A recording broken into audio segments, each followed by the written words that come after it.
정치권의 혼술 긴급히 들은 속보를 하나 말씀드리겠습니다. 그 전에 양해 말씀드릴 것이 지금 제 뒤로 보이는 저 강화문 광장에서 지금 3시, 지금 정확 3시입니다. 3시부터 문재인 하야 범국민투쟁본부가 주최하는 3차 범국민투쟁대회가 막 시작됐습니다. 보이실지 모르겠는데 이 3시 지금 이 행사를 시작으로 해서 오늘 철야 집회를 합니다. 그래서 지금 구호 소리가 들리고 있고 좀 소란스러우실 텐데, 자, 지금 저쪽에서 저런 광장에 함성이 울리는 것은 결국은 조국 사태 때문입니다. 문재인 정권의 핵심을 이루는 특권층 세력, 이제 특권 세력이 됐습니다. 특권과 반칙 이런 문제로 분노한 시민들이 거리로 나오는 것이죠. 그런데 오늘 뉴데일리, 인터넷 매체입니다. 뉴데일리에서 단독으로 보도를 하나 했습니다. 좀 심각한 문제입니다.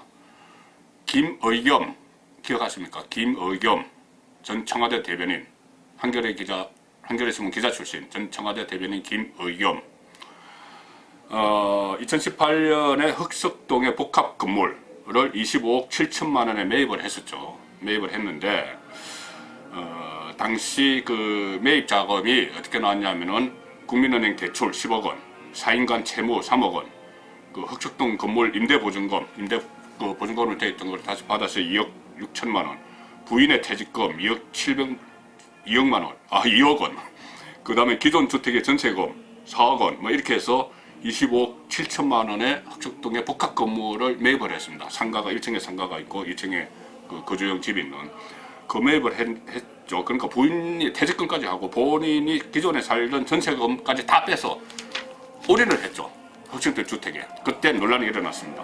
여러 가지 논란이 일어났는데 그 중에서 일단 특혜 대출이 아니냐, 그 대출 과정에 국민은행 대출 과정에 특혜가 있었던 거 아니냐 그런 이야기가 나왔고, 그때 청와대 대변인이었으니까. 그리고 또 하는 가지 서류 조작 의혹도 있었습니다. 서류 조작을 한 의혹, 은행에 제출한 서류가 조작된 의혹, 그런 것이 있었고, 중요한 것은 청와대에 있으면서 흑석동 거지구가 개발될 거를 미리 알고 개발 정보를 미리 한 거 아니냐, 미리 알아서 본인의 살고 있던 집까지 다 빼서 올인한 거 아니냐, 그런 의혹이 있었었죠.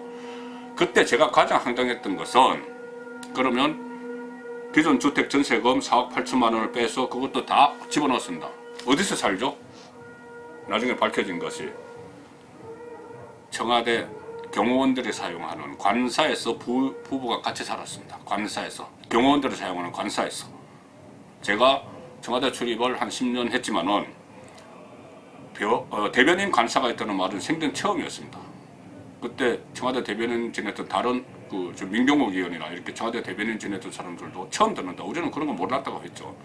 관사가 있는 것은 제가 알기로는 비서실장과 경호실장 정도입니다. 지금은 안보실장도 있겠죠. 그런데 그 1급 비서관격인 대변인이 관사에 살았습니다. 관사에 살면서, 보고가 살면서 거기서 기존에 살던 주택 자금은 전부 다 올인을 했죠. 흑석동 그 복합상가에, 복합 건물에. 그런데 그때 당시에 이런 말을 했습니다. 김의겸 씨가 재개발이 완료가 되면은 뭐 아파트와 상가를 받을 수 있다. 그래서 청와대를 나가면 별달리 수익이 없기 때문에 뭐 상가 임대료 정도를 받아서 생활에 도움을 받으려고 했다. 그렇게 이야기했죠.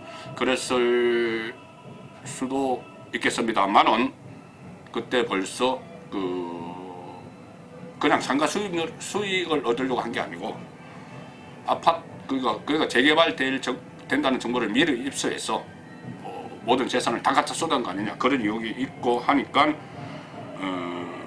그에게 빚을 냈어. 청와대 대변인이 그에게 빚을 내서 재개발 지역 노른자 땅을 샀다. 또 특히 그 시점은 고위공직자들의 그 재개발 재건축 투자가 문제가 됐습니다. 왜 그러냐면은 일반 국민들도 재개발 재건축에 투자하는 것을 막기 위해서 여러 가지 규제 장치를 마련했죠. 그런데 청와대 고위공직자가, 대변인이 그렇게 한 겁니다. 그래서 논란이니까 결국 사표를 냈죠. 사표를 내서 나갔습니다. 자, 그로부터 지금 그때 개발 정보 서류 조작, 특혜 대출 이것 때문에 시민단체에서 고소 고발한 것도 있는데 그거 지금 수사가 어떻게 진행되는지는 모르겠습니다. 제가 조금 전에 찾아봐도 수사가 진행되고 있다는 말은 없었고, 오히려 김의겸 씨가 내년 총선에서 전부 군산에 출마할 거다. 뭐 이런 소문이 나돌고 있다고 합니다. 이 상황에서 뉴데일리가 오늘 단독으로 보도한 건 이겁니다. 서울 동작구 흑석동 복합 건물 주택 플러스 상가죠. 그러니까 이 김의겸 전 대변인이 사둔 그 지역이 관리 처분 계획을 인가를 받았다 이겁니다. 관리 처분 계획 인가 받았다. 조만간 착공할 것으로 보인다. 다시 재건축한다는 이야기죠. 이 김의겸 씨가 가지고 있는 건물은 2층 복합 건물로 토지 120.5제곱미터 약 37평입니다. 자, 그런데 이 구역이 이것이 포함된 구역에 대해서 서울시 동작구청이 어제죠 24일 날 흑석구 재정비 촉진구역 주택 재개발 정비 사업에 대한 관리 처분 계획을 인가했다 이렇게 보도가 됐습니다. 관리 처분 계획은 뭐냐면은 재개발 사업의 마지막 관문이죠. 재개발 및 재건축 정비 사업을 시행한 후에 그 분양되지 않습니까? 재건축을 하면 다시 분양을 하죠. 그 분양되는 건축 시설들에 대해서 권리 배분 사항을 정하는 계획입니다. 그러니까는 당신이 어느 정도 지분이 있으니까는 뭐 어떻게 주겠다 이렇게 하죠. 그 김의겸 씨 같은 경우는 지금 여기서 좀 전에 말씀드린 대로 본인이 이야기한 대로 살 집과 상가를 분양을 받게 됩니다. 이렇게 되면은 상당한 그 이익이 떨어지죠. 관리 처분 계획 인가가 되면서부터 김의겸 전 대변인도 상당한 이익을 받게 됩니다. 그래서 주변의 그 부동산 업자들의 이야기는 재개발을 통해서 김의겸 전 대변인이 소유한 건물의 재개발을 통해서 최소 10억 원의 수익을 낼 것이다. 그렇게 예측을 하고 있습니다. 그러니까 조금 전에 모든 걸 쏟아부어서 25억에 샀다고 그랬죠. 그리고 최소 10억 원, 최소 10억 원이니까는 뭐 얼마나 더 오를지 모르죠.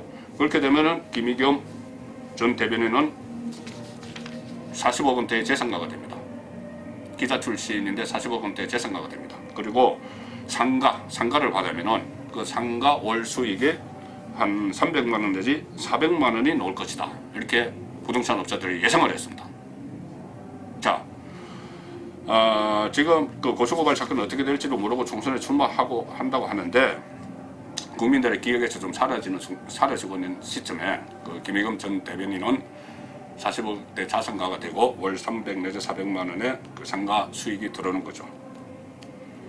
자, 문재인 정권의 주축을 이루는 세력, 지금 조국 전 민정수석, 전 법무부 장관의 특검과 반칙으로 온 사회가 시끄럽고 지금 제 뒤로도 지금 함성이 들리고 이런 상황에서 또 김의겸 전 대변인의 실체가 그때 왜 그렇게 올인을 했는지 그 실체가 드러나고 있습니다. 그러니까는 조국만의 문제가 아니었다 이렇게 볼 수도 있는 거죠. 그리고 또 앞으로 제2의 조국, 제3의 김의겸 또 나타나면서 진보 정권의 민낯이 어떻게 드러날지 후속편도 있을 것 같습니다. 송국권의 혼술이었습니다.